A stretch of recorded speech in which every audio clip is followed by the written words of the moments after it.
morning and welcome to the Nico Els Golf Academy. We're here at a lovely Clandon Regis Golf Club on the driving range, and what I want to talk about this morning is actually understanding what club face rotation is through the golf ball.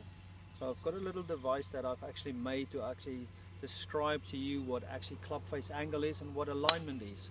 So with a club face with no loft, as you can see there's no loft due to this, is actually showing you only where the direction is of what the club face should be doing. So in the setup position, when we set up, actually aligning ourselves in our normal setup position, actually getting the club face square to the initial target, you'll see that on the front of this little gadget I've got, we'll see that the club face angle is actually pointing at the target. Now in the backswing, when we're actually moving this club backwards, we'll see that in the rotation period the club face is actually opening up.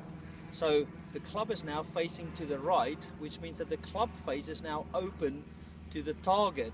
In the downswing, what we want to try and achieve is when we rotate our body and arms are coming down to the impact zone, is that the club face comes back to square. But after this, what most people are trying to achieve is actually keeping the club face square to the target, and thus leaving the rotation. So they will move the club face in an upwards direction trying to lift the ball, and this you can see that the club face is now pointing into the sky.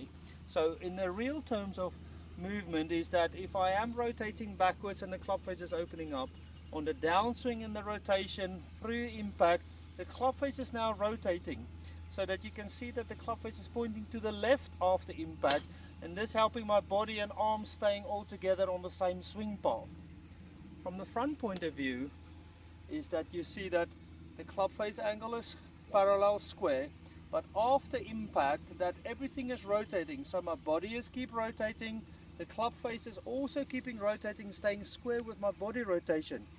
Here you can see that the club face is now closed to the initial target, where most people try to maintain the club face to the target, which means it's open to my swing rotation. So to practice this, grab yourself a stick, align yourself with something into your belly button from this point of view, just an alignment stick, put that into your belly button, hold the club as normal, and feel that when I'm rotating the club face is going open, when I'm coming through impact that the club face is rotating closed rather than staying open in the lift. Weight distribution doesn't really work, and neither does rotation.